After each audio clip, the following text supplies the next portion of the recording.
And I'm going live from my workshop here on a Saturday evening and here in Carson City, Nevada. Thanks for stopping by the channel. Just in case the audio didn't work out correctly, let me try that again. Hey, this is Warren from Honed by Jones, and I'm here in my workshop in Carson City, Nevada. My home workshop in the garage. It's chilly. It's going to be 20 degrees outside, or 20 degrees tonight is the low. It snowed here in Carson City, and I'm really just doing this live for one reason. I've got a new neck mount doodad so that when I'm doing work on the Tormek, or if I'm doing work on a belt sander, or I'm doing work on any of my machines, if I'm doing work on the Edge Pro guided systems, you can actually see what I'm doing from my perspective. I've had a couple of clip-on mechanisms that I use around the shop so that people can see me when I'm doing a live stream. But this is just a live stream mainly for a test of the neck mount to make sure it's working okay. And also, I wanted to um, show y'all some items that I got in for sharpening just a couple of days ago. So thanks for stopping by the channel. Thanks for being here on a Saturday night. This guy is a disabled, the customer who brought me these or gave me these items, he's a disabled vet. He's in a wheelchair full time, and he has, at least in my town, as far as people I've met here in Carson City, Nevada, he has the most eclectic collection of blades of anybody I've met so far. He has machetes, he has swords, he has knives of all kinds, various knives from around the world, and so he calls me maybe once a month, every other month. And unlike most of my customers who bring their knives over to my shop, I go and pick up his knives. And hey, Home Spark Knife Sharpening, thanks for checking out the live stream tonight. Good to see you again. Uh, let's see. So let's go through what he gave me. I'll start on this end. This is a 3D printed dagger. Oops, I just knocked over a water bottle. This is a 3D printed dagger that he wants me to sharpen. I have no idea how I'm going to sharpen that. That's okay. I'm not going to do that tonight anyway. That's going to be a Monday project. This is a knife that looks like it's made out of bronze or some material similar to that he would like me to sharpen. I have no idea how I'm going to sharpen that. So far we're 2 for 2 on things that I don't have any idea how I'm going to sharpen, but I'll figure it out on Monday when I actually get around to sharpening them.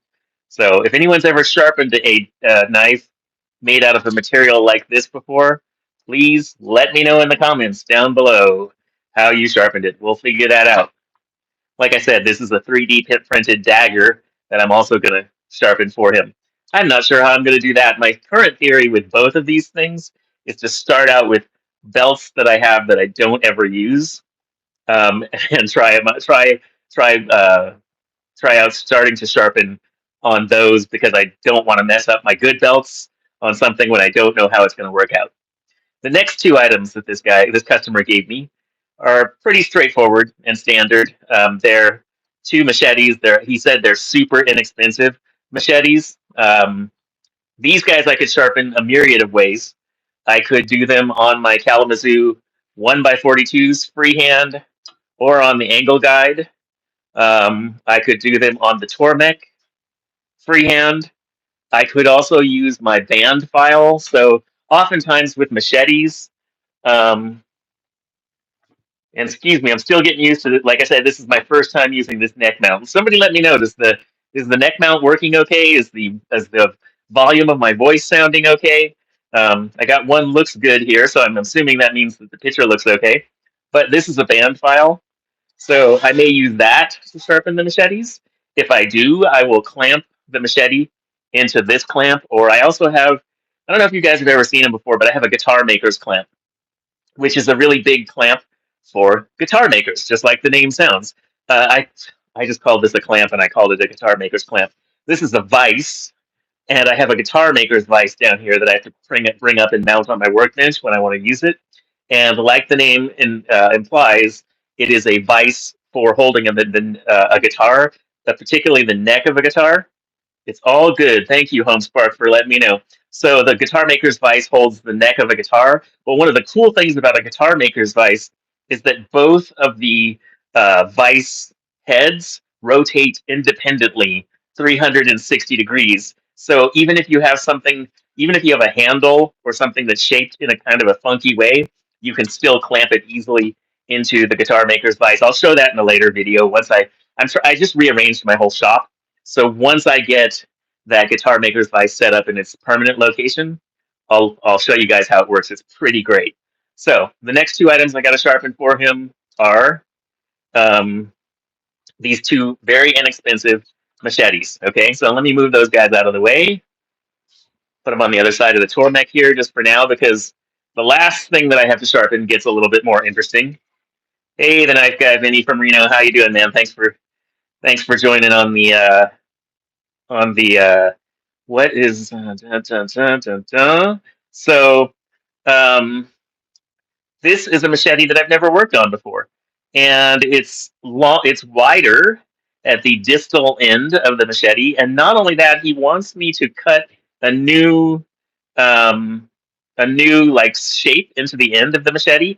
So I don't know how I'm going to do that. That might be an angle grinder type of situation, and then he wants me to sharpen both of these angles as well. And this is the sharpened side of the machete here, not this side. So it'll be interesting to see how that works out. It's kind of an art project, so we'll see how that turns out. And yeah, those are the 5 items. One customer, like I said, he's a disabled vet. He's in a wheelchair full time. He's my only customer who, instead of him bringing the knives to my house, I go over to his house and I pick them up. He only lives about 5 minutes away from me. I go over and I pick them up, and he will.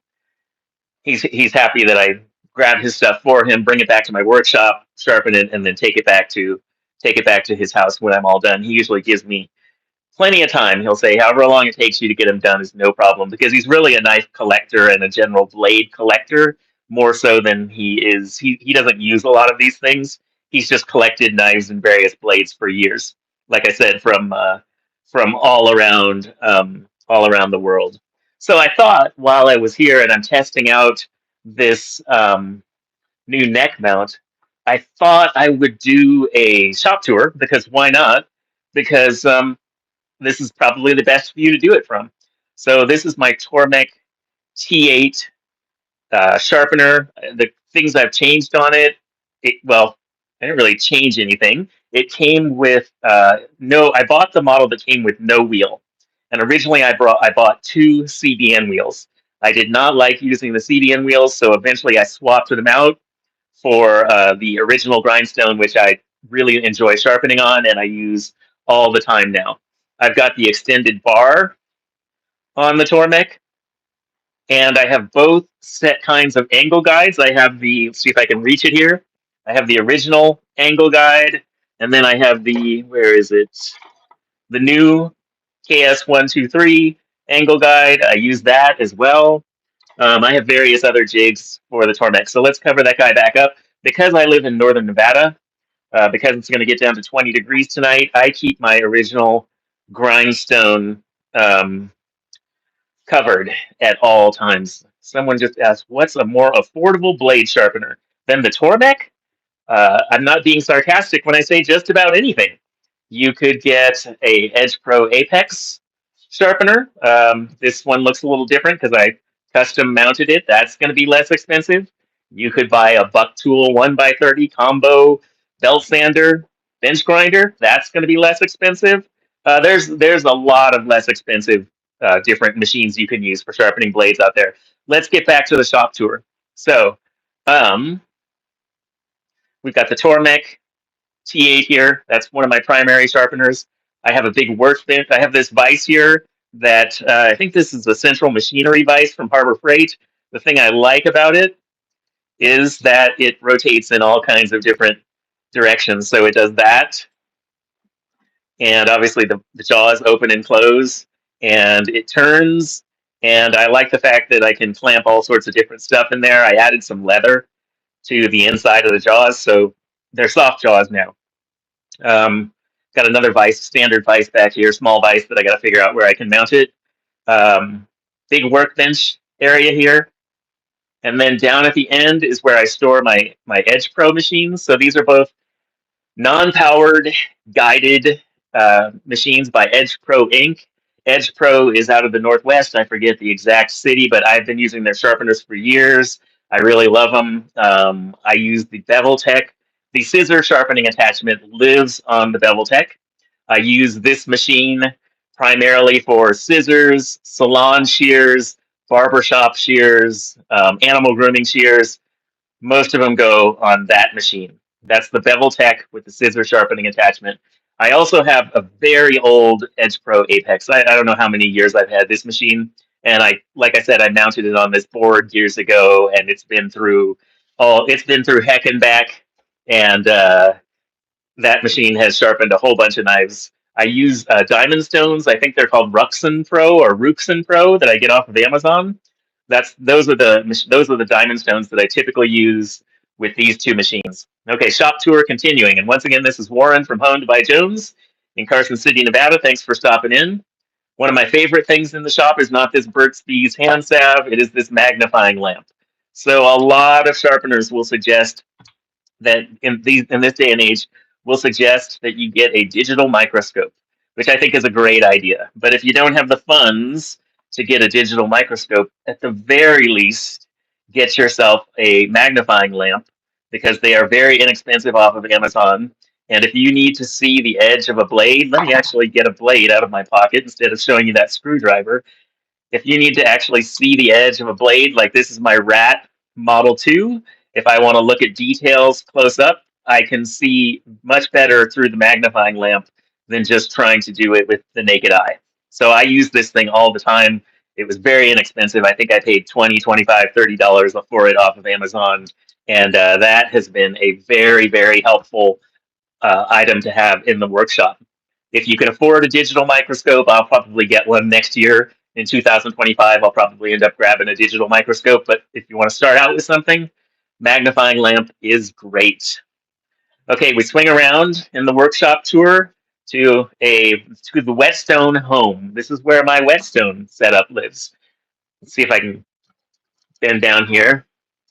So I've got some diamond whetstones. I've got some diamond whetstones that are only for lapping. So I actually JB welded some handles from the hardware store onto a 400 grit Atoma stone and a 1200 grit Atoma stone, and I use those for keeping my other whetstones flat. This is an inexpensive double-sided diamond stone. I've also got a Shapton Pro 220, I think it is, Shapton Glass 500, Shapton Glass 1000. I also have a Shapton Glass 4000, which lives right here usually, but I'll show you that in a second. A couple other really nice stones. That's a Suihiro 1000 grit, Suihiro 6000 grit.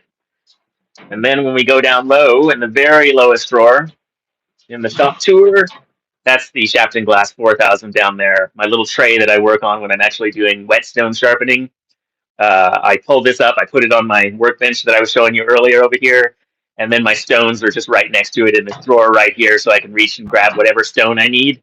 I like to use, when I'm doing whetstone sharpening, one of the minor upgrades in the shop has been these very, very inexpensive minor upgrade has been these continuous spray uh, water bottles that salons, I think salons and barbers maybe, hairdressers, that's the word I'm looking for. Hairdressers and barbers maybe use these a lot, but they spray like a fine mist.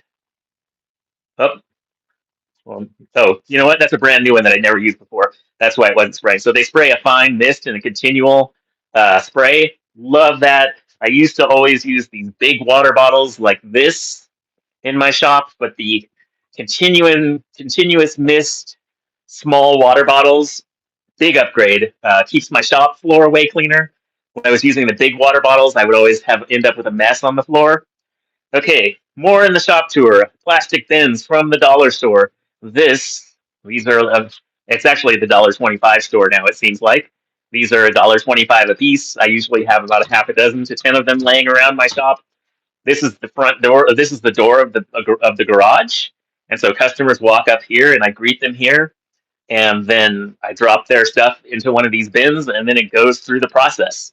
And the process often is a Kalamazoo 1x42 with 120 grit Cubitron or some kind of 120 grit ceramic belt. And then, if I'm sharpening knives, by the way, then we might go to the 600 grit Trizac on the second Kalamazoo 1x42. And then we might go to the buck tool with an 8-inch leather wheel from Cliff Curry with diamond paste from, I think it's 3 micron, 6 micron diamond paste. I can't remember. I get it from Chef's Knives to Go. That's what ends up on that leather wheel. And for a lot of knives that come through my shop, it is either this process where they start here and they go through the assembly line, 1x42, 1x42 leather wheel, and they go through that assembly line, or they get completely sharpened. I'll take the covers back off the Tormek, or they get completely sharpened on the Tormek, and that's the entire process. The original grindstone, followed by the leather stropping wheel, or they go original grindstone over to this leather stropping wheel, which is actually even more common than me using the Tormek wheel, because if I use the Tormek wheel, I have to turn the machine around, and I don't have the rotating base for it. So I often just use this wheel and then swing around myself. It's easier to turn me around than the Tormek, and then go to this wheel, and then they're done. Another process that I do sometimes in the workshop is I go Tormek wheel as the first thing. If I'm doing whetstone sharpening, I'll do the Tormek wheel, and then I will go to the 1000 grit Shafton glass. And then after I get done with the 1000 grit Shafton glass, I will go to the 4000 grit Shafton glass. And then after I'm done with the 4000 grit Shafton glass, I will go back to this is the one that finishes most knives. I go back to the leather wheel on the buck tool, spinning at 1700 RPM. That is the most common thing I do when I'm doing whetstone sharpening. This is actually one of my whetstones here, in addition to the traditional whetstones that you would think of. What else can I show you guys in the shop? I have a Dremel tool that I use on occasion. And I have most of my stuff right now. Here, let's go over to storage. Most of my equipment that when I'm not using it, my extra tools, my extra items that I need get stored in these, what's the brand of packouts? Tough Built packouts. So I have 2 Tough Built packouts. I'll probably end up acquiring more because I really like them. But yeah, I use Tough Built packouts a lot to store my stuff. So there we go. Thanks for hanging out for the neck mount test live stream. Appreciate everyone stopping by. Please like and subscribe if you want to see sharpening techniques, if you want to hear about sharpening business ideas. I will be doing that for a long time to come, and I appreciate you guys joining me on a Saturday night. Back to the blades that I was originally showing you from one of my customers. And I hope everybody has a great Saturday night or whatever night it is or whatever morning it is, wherever you are in the world. This is Warren from Honed by Jones, and I will catch you on the flip side. Later.